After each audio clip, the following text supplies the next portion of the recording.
नमस्कार सभी प्रिय साथियों को, स्वागत है आप सभी का राधेश पाठशाला के अपने इस प्लेटफॉर्म पर। मेरा नाम है राधेश्याम केवट और आज का ये जो सेशन एक बहुत ही ज़्यादा इंपॉर्टेंट होने वाला है, विशेष तौर पर स्पेशली उन एस्पिरेंट्स के लिए जो first time UGC NET JRF June 2026 देना चाहते हैं या दिसंबर 2026 के लिए अपियर करना चाहते हैं। मैक्सिमम बच्चों का यह डाउट रहता है कि सर यूजीसी नेट का जो जेआरएफ की जो वैलिडिटी है यह कितनी रहती है सर। एक मिनट, हाँ, जेआरएफ की जो वैलिडिटी है इसकी ड्यूरेशन कितनी रहती है, नेट की वैलिडिटी कितनी रहती है, पीएचडी की वैलिडिटी कितनी रहती है, एंड सर इसमें क्या कोई एज लिमिट भी रहती है क्या। तो देखिए आज सभी डाउट्स को हम इस क्लास में बहुत ही ज़्यादा क्लियर करने वाले हैं। बहुत ज़्यादा बच्चों के डाउट रहते हैं एंड ऐसे एस्पिरेंट जो first time UGC NET JRF या 2026 देना चाहते हैं, दिसंबर 2026 के लिए अपियर करना चाहते हैं, तो मेरा नाम है राधेश्याम केवट और मैं आप सभी को पूरा का पूरा कंप्लीट यूजीसी नेट पेपर 1, ध्यान से सुनना, पेपर 1 कंप्लीट बैच आप सभी को अपने इसी राधेश पाठशाला के प्लेटफॉर्म पर कंप्लीट पढ़ा रहा हूं, जो कि 1 फरवरी से हमारा ऑलरेडी बैच स्टार्ट हो चुका है, जिसकी 2 क्लासेस हमारी लाइव अभी चलती हैं। फर्स्ट सेशन सुबह 11 AM यानी कि मॉर्निंग 11 बजे हमारा फर्स्ट सेशन रहता है। सेकेंड सेक्शन हमारा रहता है 2 PM पर, यानी कि दोपहर के 2 बजे हमारा सेकेंड सेशन लाइव रहता है यूट्यूब पर ही। फर्स्ट सेशन पे हम लोग अभी टीचिंग एप्टीट्यूड की क्लासेस कर रहे हैं, दोनों ही यूनिट के लगभग 10-10 लेक्चर्स कंप्लीट हो चुके हैं। एंड सेकंड हम पढ़ रहे हैं हायर एजुकेशन।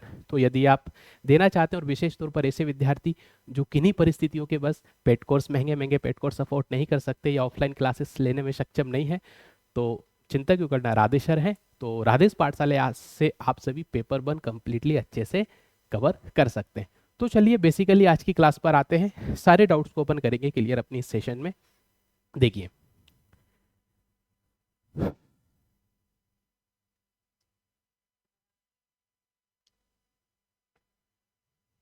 देखिए अगर मैं आपसे बात करूं यहां पर,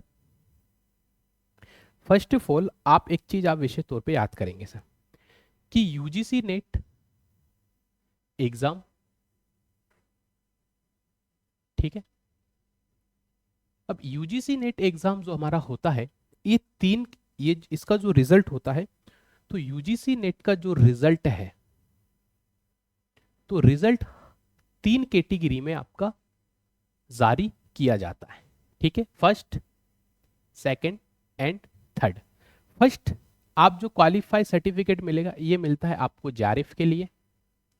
सेकंड, आपको सर्टिफिकेट मिलता है नेट या इसे हम असिस्टेंट प्रोफेसर भी कहते हैं सर, ठीक है, सेकंड।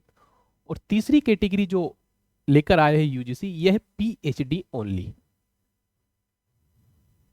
तो सभी की वैलिडिटी एंड एज लिमिट में आपको साथ ही साथ यहाँ पर बताने जा रहा हूँ, अच्छे से समझना, किसी प्रकार का कोई डाउट नहीं होना चाहिए। तो सबसे पहले बात करेंगे हम पीएचडी ओनली की।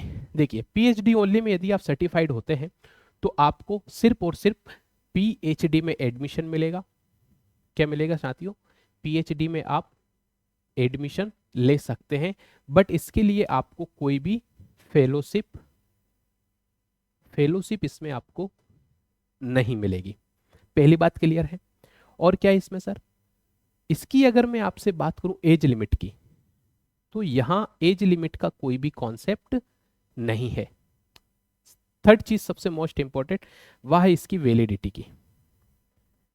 तो इसकी जो वैलिडिटी है यह रहती है मात्र 1 ईयर की, यानी आपको जैसे ही आप पीएचडी में सर्टिफाइड होते हैं, पीएचडी क्वालिफाई करने के लिए सर्टिफाइड होते हैं, आपको सिर्फ 1 साल का समय मिलता है पीएचडी में एडमिशन लेने के लिए। अगर आपको 1 साल से ज़्यादा होता है रिजल्ट आउट जारी करने की डेट से, तो आपको जो पीएचडी का सर्टिफिकेट है इसकी मान्यता वो है जो समाप्त हो जाती है। फिर मैं बात करता हूँ सर नेट या असिस्टेंट प्रोफेसर की। नेट या असिस्टेंट प्रोफेसर में जो क्वालिफाई होते हैं, सबसे पहली चीज, ये जो एस्पिरेंट्स होते हैं ये पीएचडी में एडमिशन इनको मिल जाएगा, साथ ही लेकिन इनको भी फेलोशिप नहीं मिलेगी, ठीक है, इनको फेलोशिप नहीं मिलेगी। साथ ही ये जो एस्पिरेंट्स हैं ये असिस्टेंट प्रोफेसर का एग्जाम दे सकते हैं। पीएचडी ओनली वाले असिस्टेंट प्रोफेसर का एग्जाम नहीं दे सकते, ठीक है, इतना आप याद करेंगे। समझ में आ रहा है आप लोगों को। तो ये छोटी सी जो चीज है ये आपके लिए बहुत ज़्यादा महत्वपूर्ण है विशेष तौर पर। तो ये असिस्टेंट प्रोफेसर में जो एग्ज़ाम नहीं दे सकते, बट इनको फेलोशिप किसी भी तरह की नहीं मिलेगी। पीएचडी में एडमिशन नेट और असिस्टेंट प्रोफेसर में क्वालिफाई जो एस्पिरेंट्स है उनको पीएचडी में एडमिशन मिल जाएगा, बिल्कुल ले सकते हैं। असिस्टेंट प्रोफेसर के एग्जाम के लिए एलिजिबल है, बिल्कुल एलिजिबल है, बट फेलोशिप इनको नहीं मिलेगी। अब बात करते हैं सर यहाँ पर इसकी एज लिमिट की। तो असिस्टेंट प्रोफेसर के जो नेट या असिस्टेंट प्रोफेसर के सर्टिफिकेट के लिए कोई एज लिमिट है क्या? तो जी सर, इसके लिए किसी भी तरह की कोई भी एज लिमिट नहीं है। अब बात करते हैं इसकी वैलिडिटी की। तो वैलिडिटी कब तक रहती है? हमने देखा कि पीएचडी ओनली में सिर्फ 1 ईयर की वैलिडिटी रहती है, परंतु नेट या असिस्टेंट प्रोफेसर के सर्टिफिकेट की भी कोई वैलिडिटी नहीं रहती है। यदि आप एक बार नेट क्वालिफाई है या असिस्टेंट प्रोफेसर या नेट का सर्टिफिकेट आपको मिलता है तो आप लाइफ टाइम कभी भी पीएचडी में एडमिशन ले सकते हैं। कभी भी आप लाइफ टाइम भारत के किसी भी यूनिवर्सिटी में असिस्टेंट प्रोफेसर के एग्जाम के लिए अप्लाई कर सकते हैं, आप एलिजिबल हैं, ठीक है। परंतु बहुत सी जगह पर एमए रिक्वायर्ड रहती है कि आपको साथ में एमए भी करना पड़ता है, ठीक है। ये हम नेट जेआरएफ सर्टिफिकेट की बात कर रहा हूं मैं आपसे। अब एक सबसे इंपॉर्टेंट रहता है सर जेआरएफ। तो देखिए जेआरएफ की बात करते तो इसके सबसे पहले बेनिफिट क्या है। जेआरएफ से हम पीएचडी में एडमिशन ले सकते हैं, पहली चीज। इससे हम असिस्टेंट प्रोफेसर का एग्जाम भी दे सकते हैं, सेकंड चीज। अब आती है इसमें एज लिमिट की बात। सर क्या इसमें कोई एज लिमिट रहती है? जी हाँ, सिर्फ और सिर्फ एज लिमिट आपको कहां मिलेगी? जेआरएफ। यदि आप जेआरएफ करना चाहते हैं तो आपको यहां पर एज लिमिट का क्राइटेरिया देखना पड़ेगा। क्या क्राइटेरिया रहता है इसमें? अगर आप मान लीजिए जनरल कैटेगरी से हैं तो जनरल कैटेगरी के लिए आपको चाहिए 30 ईयर, आपकी मैक्सिमम ईयर है। 30 से ऊपर है अब जनरल कैटेगरी से तो आप ये जेआरएफ के एग्जाम के लिए एलिजिबल नहीं हो सकते, आप नेट पीएचडी ओनली के लिए एलिजिबल हैं। और यदि आप रिजर्व कैटेगरी से हैं तो रिजर्व कैटेगरी में आप चाहिए, जैसे कि एसटी एससी ओबीसी से अगर हैं तो इसमें आपको 5 ईयर का रिलैक्सेशन मिलता है। आप 35 साल के यदि हैं तो आप यह एग्जाम जेआरएफ दे सकते हैं। अब बात आती है सर इसकी वैलिडिटी की। तो वहाँ वैलिडिटी रखी गई है सर, और यह वैलिडिटी है 3 ईयर्स की।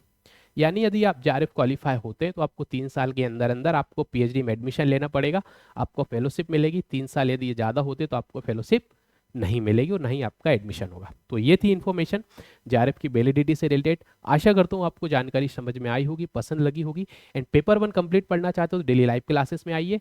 11 बजे मॉर्निंग हमारा फर्स्ट सेशन, सेकंड सेशन हमारा आफ्टरनून 2 PM पर रहता है। एंड चैनल को सब्सक्राइब अवश्य करने और कमेंट के माध्यम से कोई भी डाउट हो आप मुझे बता सकते हैं। चलिए मिलते हैं किसी अगले सेशन।